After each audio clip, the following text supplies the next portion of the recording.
Bonjour, nous sommes en 2018 dans le site de l'Institut Docteur Angélique, dans une série de vidéos consacrées aux commentaires bibliques de la première épître de Saint Pierre. Et j'en suis maintenant rendu au chapitre 2, dans la deuxième partie du chapitre 2, où Saint Pierre aborde des fruits, je ne dis pas les fruits, mais des fruits de la charité, des fruits du comportement chrétien, c'est-à-dire des choses concrètes, des œuvres qui se réalisent, des vertus qu'on observe. Cette deuxième partie est intéressante parce qu'elle montre exactement ce que peut être la place du magistère infaillible, puisque je pense que Pierre l'exerce ici. En plus, c'est dans l'Écriture, donc c'est inspiré par l'Esprit Saint, donc personne ne peut le nier. Mais du magistère infaillible qui peut être complété ensuite par le magistère infaillible. Ça veut dire qu'il ne faut pas croire que le magistère, lorsqu'il donne un dogme, donne la totalité du problème. En ce sens, on le voit, ce canal, ce troisième canal qui est, je dirais, la confirmation par Pierre et son charisme, ce troisième canal, eh bien, il est quelque chose qui progresse au cours de l'histoire. Il n'y a qu'une seule révélation et elle est complète. Elle n'est pas que dans l'Écriture, elle est aussi dans la tradition qui a produit l'Écriture. Nous ne sommes pas des protestants. Mais la mise en valeur de toute la richesse contenue dans cette unique révélation donnée par le Christ, eh bien, elle se prolonge. Ça veut dire que plein de choses dans l'Écriture, à certaines périodes, ne sont pas mises en avant par nous.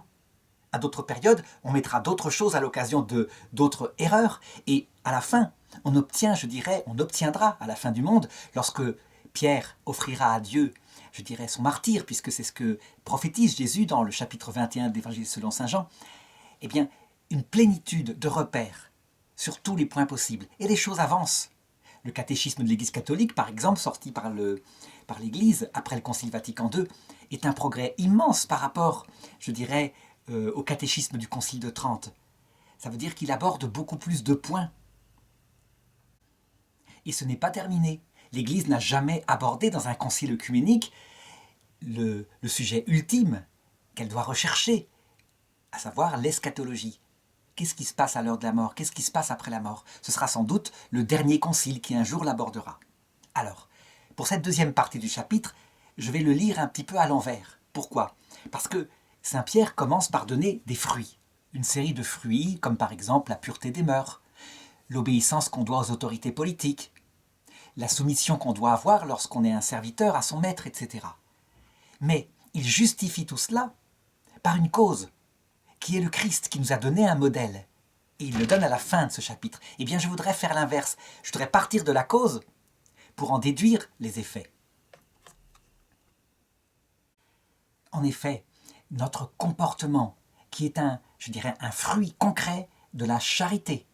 C'est la charité, l'arbre de vie qui produit ses fruits dans notre vie. Cette charité elle-même, je l'ai dit, elle ne vient pas comme cela. Pour aimer Dieu, dans un amour réciproque. C'est ça la charité. C'est pas seulement, l'aumône, des choses comme ça. Non, non. C'est un amour d'amitié réciproque entre Dieu et notre âme, vécu dans une vie commune qui ressemble à une alliance sainte. Et à cause de Dieu, pour ses enfants, à savoir nos frères, nos sœurs. Si bien que les deux commandements, tu aimeras ton Dieu, tu aimeras ton prochain, n'en font qu'un aux yeux de Jésus. C'est que Dieu forme une église par sa rédemption. Eh bien, cette charité en question, elle nous a été enseignée par Jésus, donc il a donné un enseignement concret que notre foi, qui est une connaissance mais qui est aussi une confiance, reçoit. Et il nous a donné un modèle par son comportement. Ce modèle, il est extraordinaire. Jésus n'aurait donné que l'enseignement, ça aurait peut-être suffi. Mais plus que ça, au-dessus de cet enseignement, qui à la rigueur produit des fruits, c'est vrai, on peut avec son intelligence y méditer. Il a donné sa vie. Et ça, c'est plus fort que tout. Mais les deux vont ensemble. Et voilà comment saint Pierre, chapitre 2, verset 21, décrit ce modèle qu'a donné le Christ et qui va, lorsqu'on l'applique, donner les fruits que nous allons indiquer. C'est à cela que vous avez été appelés. Car le Christ a souffert pour vous, vous laissant un modèle afin que vous suiviez ses traces. Lui, qui n'a pas commis de faute, il ne s'est trouvé en lui aucune fourberie dans sa bouche. Lui qui, insulté, ne rendait pas l'insulte, souffrant, ne menaçait pas, mais s'en remettait à celui qui juge avec justice. Lui qui, sur le bois, a porté lui-même nos fautes dans son corps, afin que, morts à nos fautes, nous vivions pour la justice, lui dont la meurtrissure vous a guéris. Car vous étiez égarés comme des brebis, mais à présent vous êtes retournés vers le pasteur et le gardien de vos âmes. Quand on pense que Jésus, c'est le Dieu tout-puissant, créateur du ciel et de la terre, qui pourrait, lorsqu'il est crucifié, d'un seul regard, anéantir ou réduire en torche ceux qui se moquent de lui, qui ne le fait pas, si bien que on se moque de lui ouvertement, un peu comme les sketchs des inconnus. « Eh, t'en as sauvé d'autres, descends donc de ta croix et nous croirons en toi. » Il ne veut pas, c'est un choix. Il peut, mais il ne veut pas. Il faut comprendre cela, mais eux pensent qu'il ne peut pas. Donc il vit cet amour pour manifester, je dirais, qui est le Père. Il le vit jusqu'à l'humiliation suprême. Il est certain que nous-mêmes, si nous avions ce pouvoir dans ces souffrances atroces, nous rentrerions en colère et nous nous vengerions sur nos ennemis. Pas lui. Qu'est-ce qu'il révèle par là ? Il révèle non seulement quel est le cœur de Dieu, ce Dieu tout-puissant et infiniment patient et infiniment humble avec nous, qui véritablement nous laisse le temps pour grandir. Mais il nous donne aussi le modèle que nous devons imiter, parce que c'est logique. Si le but de tout cela, c'est de voir ce Dieu Trinité face à face, eh bien il faut lui ressembler quelque part. Résultat, le nouveau commandement, ce n'est plus seulement aimer Dieu de tout votre cœur, aimer votre prochain comme aimer votre prochain, c'est aimez-vous les uns les autres comme je vous ai aimé. Il y a donc une mesure qui nous dépasse complètement. Les hommes qui ont été capables d'aimer à la mesure dont le Christ a aimé sont extrêmement rares. Souvent, ce sont des saints canonisés. Je donne souvent comme modèle Sainte Faustine. Je dirais cette jeune fille que le destin amena à rentrer dans un monastère d'hommes alors qu'elle était toute petite, parce que son père ne voulait pas la perdre, il la déguisa en garçon. Et elle resta comme moine, elle était heureuse au service du Seigneur. Jusqu'à ce qu'un jour on l'accuse de viol. C'est évident, elle pouvait se défendre facilement. Elle fut chassée du monastère, elle mourut de misère sous un escalier du monastère. Et c'est après sa mort, alors qu'on lui avait même confié l'enfant qui soi-disant venait de son viol, qu'on se rendit compte que c'était une femme. Ça, c'est unique, effectivement. C'est une imitation du comportement du Christ qui d'ailleurs a donné tout autour des signes lumineux, des miracles. Elle a été canonisée, Sainte Marine de Bithynie, ou donc une jeune fille déguisée en moine.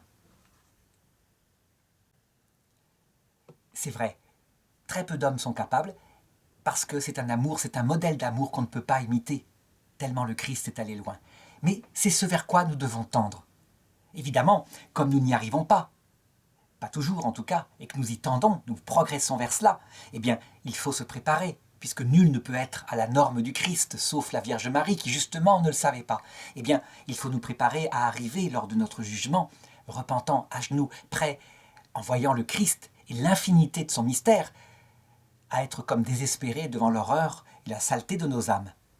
N'empêche qu'il y a un modèle concret qui va porter des fruits dès cette terre. Et ces fruits, Saint Pierre les donne. Mais ici, dans ce texte-là, il insiste sur des fruits de la charité qui seraient la douceur, la piété, l'obéissance. Donc des choses extrêmement importantes, mais qui, je dirais, sont de l'ordre de l'humilité. Sont de l'ordre de l'humilité. Voilà comment on pourrait dire. Or, je vais montrer que le magistère, par la suite, a insisté pour dire qu'il y avait d'autres fruits aussi, que le Christ avait montrés. Des fruits de l'amour, qui étaient de l'ordre de la force, de la résistance à des injustices. Saint Pierre n'en parle pas. Ce qui veut dire quoi ? Eh bien que son texte n'est pas complet. Si on veut, je dirais, se donner le modèle de tout, il faut regarder toute la vie du Christ, mais on a là, effectivement, un sommet. Alors, je prends les fruits un par un. Et le premier, c'est la pureté dans le comportement sexuel même.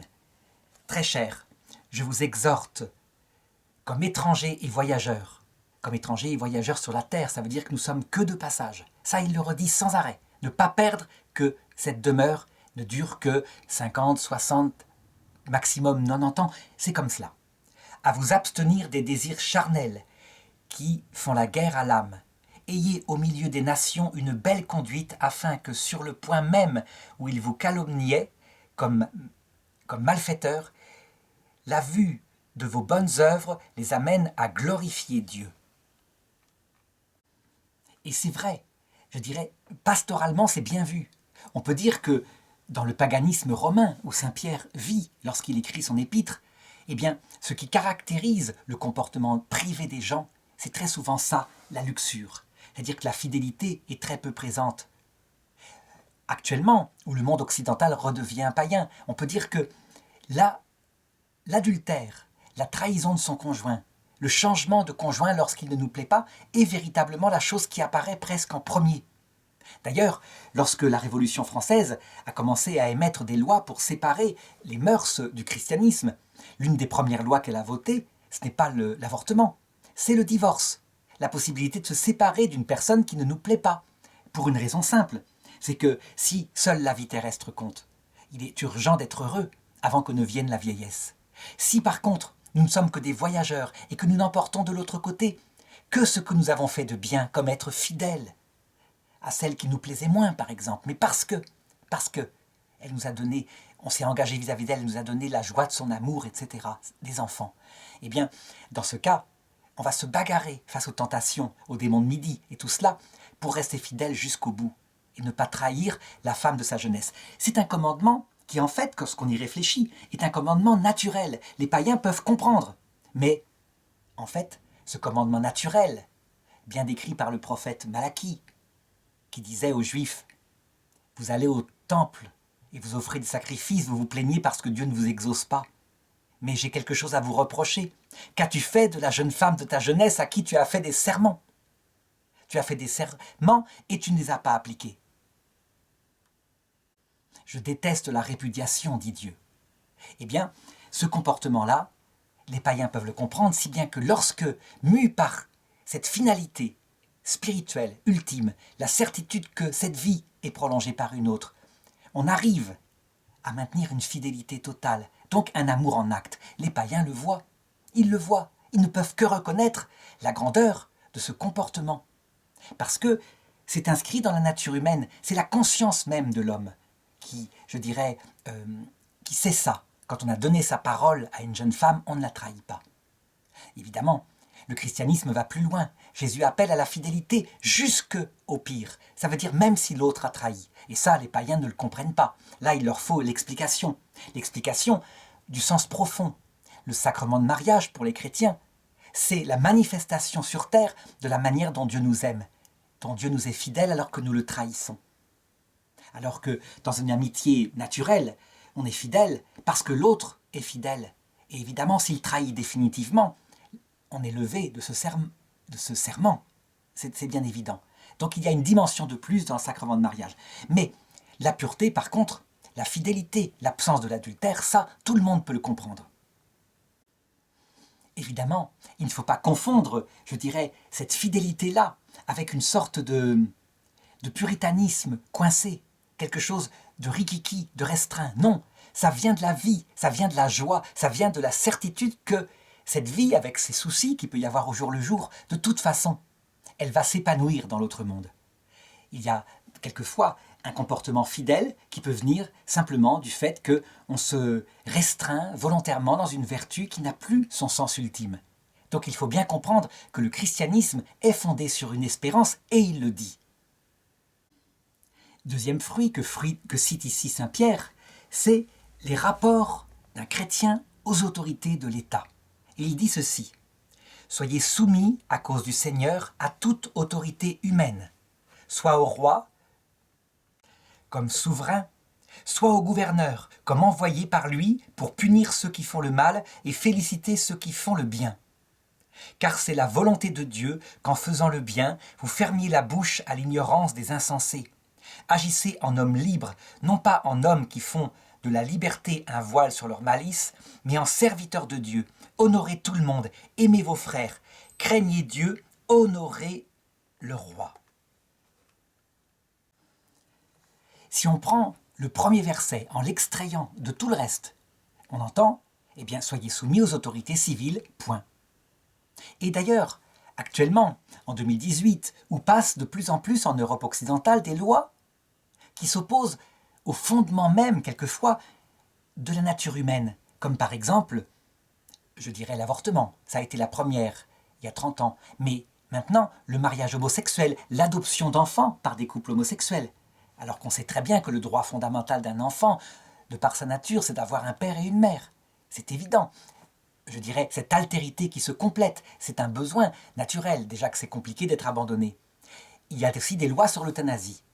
Et donc ceux qui votent ces lois, qui sont évidemment des autorités politiques, humanistes et sans Dieu. Donc, la perspective de la vie après la mort, d'une obéissance à une loi naturelle dans le cœur de l'homme, est remplacée par quoi? L'exaltation de la liberté pour être heureux tout de suite, tout de suite. Et donc si quelque chose vient nuire à ce bonheur tout de suite, il faut être capable de l'éteindre. Comme par exemple la vieillesse qui angoisse, on peut l'éteindre à la demande de la personne, souvent, mais quelquefois parce que ça coûte cher. Et on peut glisser comme ça. On oppose aux chrétiens en leur disant « Regardez, vous devez, ça a été voté démocratiquement, vous devez vous soumettre à la loi puisque Saint Pierre le dit lui-même, le commande. » Et c'est là qu'on voit qu'il faut lire tout le texte. Ce que dit Saint Pierre, s'il suggère par contre, c'est qu'il faut se soumettre aux autorités politiques dans ce qui est juste, ce qui est droit, ce qui est honnête. Donc les lois qui permettent le bien vivre, le vivre ensemble, le bien commun. Et donc il le dit, agissez en homme libre. Ça ne veut pas dire en homme qui, je dirais, aurait au-dessus d'eux quelque chose qui n'est pas intelligent, quelque chose qui n'est pas pensé. Les conditions de la liberté, c'est la compréhension des choses, la distinction des choses. Et après, on l'applique volontairement. Donc, lorsque notre intelligence discerne qu'une autorité politique prend une loi qui s'oppose à des choses fondamentales, eh bien, il faut être capable de s'y opposer. Ce que je dis est très important. Cela montre, cela manifeste que le magistère de Pierre ici aborde un sujet dans un gouvernement juste. Il travaille à l'époque où ça se passe relativement bien sans doute. Mais lorsque par exemple l'Église catholique en Allemagne en 1934 a été confrontée à la volonté de l'État nazi d'euthanasier tous les handicapés, qu'est-ce qu'a fait le cardinal von Galen? Eh bien il s'est opposé en face à l'État en rappelant que ce sont des êtres humains. On pourrait dire, mais il n'obéit pas au magistère de Saint-Pierre. Mais c'est que ce magistère de Saint-Pierre n'envisage pas, ici, précisément, le cas d'une loi injuste, d'une loi qui brise les plus petits.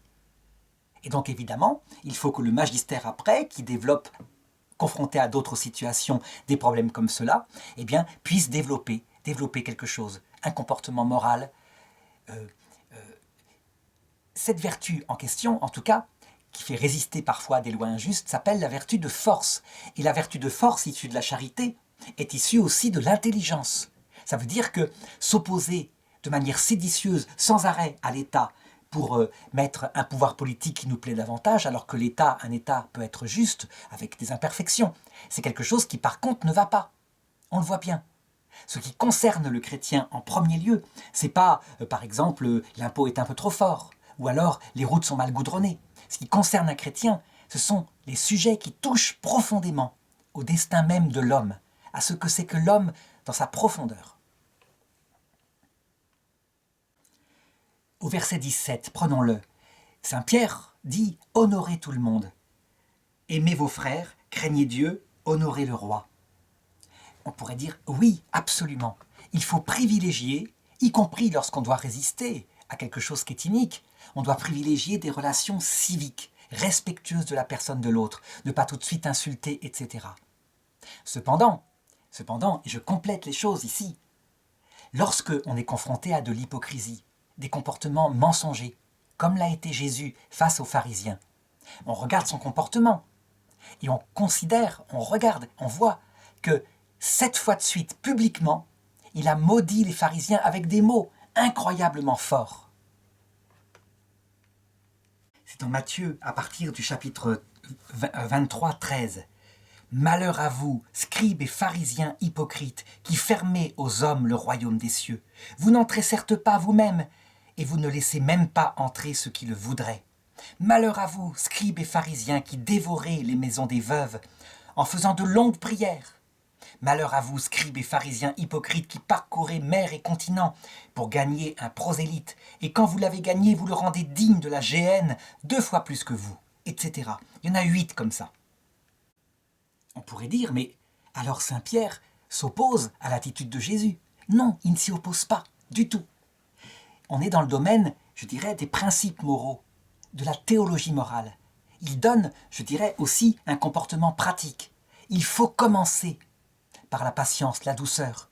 Et surtout, rester absolument doux et patient lorsque ce sont des sujets qui ne touchent pas au fond de l'homme, à son salut, au respect de sa nature. Mais lorsque ça va trop loin, lorsque manifestement on s'attaque à l'homme, eh bien, il faut être capable de parler avec un langage fort et même parfois de faire la guerre. Par exemple, est-ce qu'il fallait faire la guerre à Adolf Hitler? Je dirais pour le vaincre lorsqu'il a attaqué. Eh bien, évidemment que oui. Et donc il y avait une manière chrétienne, là, en l'occurrence, de faire la guerre contre un ennemi de l'humanité, afin de sauver les victimes autant que faire se peut. Le comportement du pape Pie XII, lui, en ce qui le concerne, eh bien, parce qu'il se rend compte que s'il parle fort, comme l'ont fait les évêques de Hollande, Hitler, qui est le monstre, je dirais, vengeur, tuera non seulement les juifs, mais aussi les chrétiens. Alors qu'est-ce qu'il fait? Il ne va pas parler, ça ne sert à rien. Il va agir. Il va envoyer des émissaires dans les monastères, les cures, les évêchés, partout en Europe occidentale, afin que les juifs soient protégés. Et son action est efficace. Golda Meir dira qu'il a sauvé par ces actions-là à peu près 1 million de juifs. Donc, on le voit, les principes généraux, c'est l'imitation du Christ à travers l'amour. Et l'amour s'établit en premier lieu par de la douceur, mais quand il le faut, par de la force. On ne cède pas sur les principes. Mais lorsque, je dirais, sur le terrain, on doit appliquer ces principes-là, parfois il faut utiliser le silence, parfois le contournement, comme le fit Pie XII, parfois l'action armée. Et ça, le magistère le précisera à d'autres moments, tout en gardant ces principes généraux. Et donc, finalement, je dirais, pour quelqu'un qui veut se conformer au Christ, la première chose, c'est de se conformer à toute sa vie, en voyant comment, dans certaines circonstances, il a agi. Il est vrai qu'il le dit à un moment donné, principe général, si on te donne une gifle sur la joue droite, tends l'autre joue. Et quand ça lui arrive, lors de sa passion, qu'il dit, qu'il répond à Pilate et qu'un soldat lui donne une gifle, il lui dit, en le regardant en face, « Si j'ai mal parlé, dis-moi ce que j'ai dit de mal. Sinon, pourquoi me frappes-tu » Au bout d'un certain temps, lorsqu'on est conformé de plus en plus à la façon d'être du Christ, eh bien, on a toujours en tête cet amour de Dieu, cet amour du prochain, y compris de l'ennemi, qu'il faut, je dirais, sauver, qu'il faut mener au salut. Mais l'action, elle s'adapte en toute liberté, comme des hommes libres, en fonction de ce qu'il faut défendre. Dans ces moments-là, il est donné d'ailleurs une force qui vient de l'Esprit Saint. Je me souviens par exemple du cas du roi Louis XVI, un roi qui, par devers lui en ce qui concerne son comportement privé, est un homme gentil, doux, qui manque un peu d'autorité, qui est indécis, qui est comme ça. Mais un jour, alors qu'on veut lui faire signer un papier qui fait des prêtres, des fonctionnaires de l'État révolutionnaire, donc que ça touche à ses convictions profondes et son amour du Christ, il est prêt à mourir mais il ne le fera pas. Une foule, pendant 2 heures, le garde, avec des émeutes, des armes pointées vers lui, des insultes. On lui fait même porter une concarde tricolore. On lui fait porter un bonnet phrygien. On lui demande ensuite de retirer son veto par rapport à cette loi sur les prêtres jureurs. Il portera la cocarde, il portera le bonnet phrygien. Jamais il ne signera cette loi. Ça, c'est sa conscience qui est en face. Une force qui ne vient pas de lui. Ben voilà. Le dernier fruit que soulève saint Pierre, c'est le rapport aux supérieurs. On a tous des supérieurs, par exemple, dans le travail. Et il dit ceci, verset 18. « Vous, les domestiques, soyez soumis à vos maîtres, avec une profonde crainte, non seulement aux bons et aux bienveillants, mais aussi aux difficiles. Car c'est une grâce que de supporter, par égard pour Dieu, les peines que l'on souffre injustement. Quelle gloire, en effet, à supporter les coups que vous avez commis sur une faute. Mais si, faisant le bien, vous supportez la souffrance, c'est une grâce auprès de Dieu. » Je dirais que saint Pierre décrit ici l'attitude intérieure permanente de paix qu'on doit avoir face à un supérieur abuseur, harceleur. Mais attention, encore une fois, ici, ce comportement-là que décrit saint Pierre est lié à l'amour de Dieu. et à la certitude qu'il y a la vie éternelle. Si bien que, quelles que soient les tribulations, on garde sa joie, puisqu'on se projette dans 10-15 ans où on sera de l'autre côté, où tout sera tellement plus paisible. C'est vrai, ça compte. Certains ont rejeté cette attitude-là au XIXe siècle en disant « Mais oui, mais du coup, les prêtres forçaient les ouvriers à ne pas se révolter contre les patrons abuseurs. » Ce n'est pas faux comme critique, parce qu'il y a une autre dimension dans le christianisme. Il y a la dimension de l'amour du prochain.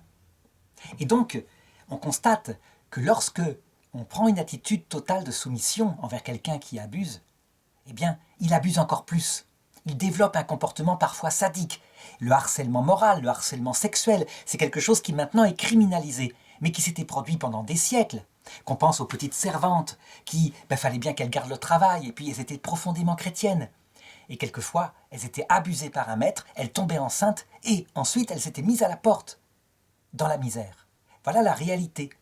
C'est pourquoi, en fait, ce comportement intérieur est toujours accompagné d'un comportement de charité fraternelle, qui là a une dimension différente. Ça veut dire qu'il faut être capable de mettre ses limites, vraiment, dès le départ. S'il y a un harcèlement sexuel et qui est obsessionnel, continu, il faut être capable aussi, alors qu'on a mis ses limites, qu'on a dit non, eh bien être capable de prendre les moyens de preuve pour ensuite porter plainte. Ça peut aller jusque-là. Je sais par exemple que la justice actuelle interdit les enregistrements parce que l'enregistrement c'est quelque chose où l'autre n'est pas prévenu et donc c'est déloyal. Cependant, dans le cas d'un harcèlement sexuel, comment prouver qu'il y a eu harcèlement sexuel s'il n'y a pas des enregistrements où nettement la personne dit non, non, non, et il n'en faut pas qu'un, parce qu'on pourrait dire c'est dans certaines circonstances. Mais s'il y en a plein et que les preuves sont suffisantes, alors on peut se porter à la police et c'est certain qu'elle pourra agir. Le problème, évidemment, c'est que c'est le renvoi immédiat en général. Dans nos sociétés actuelles où il y a plus de justice, il y a évidemment possibilité de se défendre devant un tribunal. Ça n'a pas toujours été le cas. Mais toujours ce qui a été le cas, c'est que l'attitude intérieure, Saint Pierre l'a décrit, une paix intérieure profonde. Parce que nous sommes dans un combat, mais que la lumière arrive. Et c'est le Christ qui revient. Mais, parallèlement, une attitude, je dirais, de charité fraternelle qui ne laisse pas l'autre entrer dans le péché, qui se défend soi-même par rapport à sa vertu, avec douceur, fermeté, intelligence. Il y a des personnes qui n'ont pas cette capacité, par exemple, de résister, qui sont très timides, etc. Eh bien, elles doivent méditer à cela, trouver le moyen, un moyen adapté à leur tempérament. Et parfois, ça consiste évidemment à fuir. Mais je pense que lorsqu'on est chrétien, que c'est fait face au Christ, parce qu'il faut protéger d'autres victimes potentielles, la charité fraternelle nous y pousse, il faut être capable d'un comportement loyal.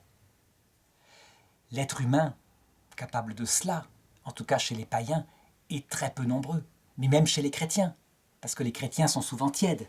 Ça veut dire que lorsqu'une personne est harcelée, souvent il n'y a pas de défense, parce qu'on pense à son propre poste, etc. Et lorsque éventuellement elle est renvoyée, eh bien on fait le dos rond, on laisse le temps passer et on ne prend même pas contact avec elle. Ça serait trop risqué. En réalité, le comportement chrétien est toujours un appel au comportement loyal, face pour soutenir la victime, dans la mesure où la prudence, je dirais, le permet. La prudence, ça ne veut pas dire la lâcheté. La prudence, ça veut dire une intelligence, comme dit saint Pierre, une intelligence fondée sur l'observation du comportement du Christ. Au cours des siècles qui ont suivi, eh bien, les papes ont donné, dans leur enseignement magistériel moral, des principes généraux de comportement comme cela, qui globalement se résument aux 7 dons du Saint-Esprit. Il y a 7 effets de la charité, 7 nuances de la charité, qui se décrivent comme ça. La charité, c'est-à-dire l'amour de Dieu et l'amour du prochain, rend sage. Sage, ça veut dire qu'on contemple la finalité qui est la Trinité, qui donne sens à tout. C'est l'intelligence d'abord qui est façonnée. La charité rend intelligent. On comprend les intentions de Dieu. Pourquoi il nous laisse sur terre, dans ces épreuves, un certain temps. C'est pour façonner notre cœur, saint Pierre l'a dit plus haut. L'intelligence est essentielle aussi. La lumière, c'est ça. C'est la sagesse et l'intelligence. Il y a ensuite la science qui nous permet de contempler les créatures à cette lumière de Dieu qui les a créées. Pourquoi les a-t-il créées mortelles? Pourquoi les a-t-il créées avec des restes de fragilité? Par exemple, pour qu'elles restent humbles. Et nous avons en nous ces fragilités pour cela. Si nous étions parfaits, nous ne serions pas comme la Vierge Marie, humble, nous serions très fiers. Il y a le conseil. Le conseil, c'est une sorte d'obéissance à Dieu, par l'Esprit Saint. Le comportement de Dieu, nous l'imitons. Et c'est ce que dit Saint Pierre. Vous regardez le Christ. Et en premier lieu, dans sa passion, lorsqu'il a subi les pires humiliations, et qu'il n'a tué personne alors qu'il aurait pu. Mais aussi dans sa force face à des choses intolérables, le comportement des pharisiens hypocrites par exemple. Il faut aussi le prendre. Pas seulement les dons que je vais citer, qui sont les dons du Saint-Esprit liés à la douceur. Donc le don de force, qui, je dirais, détermine un comportement prudent à agir jusqu'au bout. Et puis, il y a 3 dons liés à la douceur, qui est le don de piété, donc cette tendresse par rapport à Dieu, par rapport au prochain. Ça, c'est une vertu première, avant même d'exercer la force, ou plutôt, ça va avec la force. Il y a le don de crainte, une crainte d'offenser Dieu, une crainte aussi de blesser son prochain. Ça aussi, ça va avec le don de force. S'il faut blesser son prochain parce qu'il se comporte mal, on doit le blesser.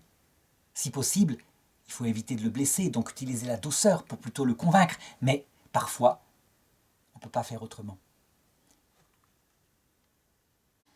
Et voilà, c'est ainsi que ces 7 dons viennent nuancer la charité. Sagesse et intelligence, science et conseil, force, piété, crainte. 7 dons du Saint-Esprit. Voilà globalement le résumé. Ça ne résout rien dans notre comportement pratique, mais ça éclaire de telle façon que selon les circonstances, comme dit le pape François, nous étions capables d'appliquer des choses qui ne sont pas enseignées par la théologie morale, mais qui vont être enseignées par un jugement sur le mal, le bien, le moindre mal parfois, etc. Ce que le pape François appelle la pastorale et qui est véritablement essentiel dans le comportement concret.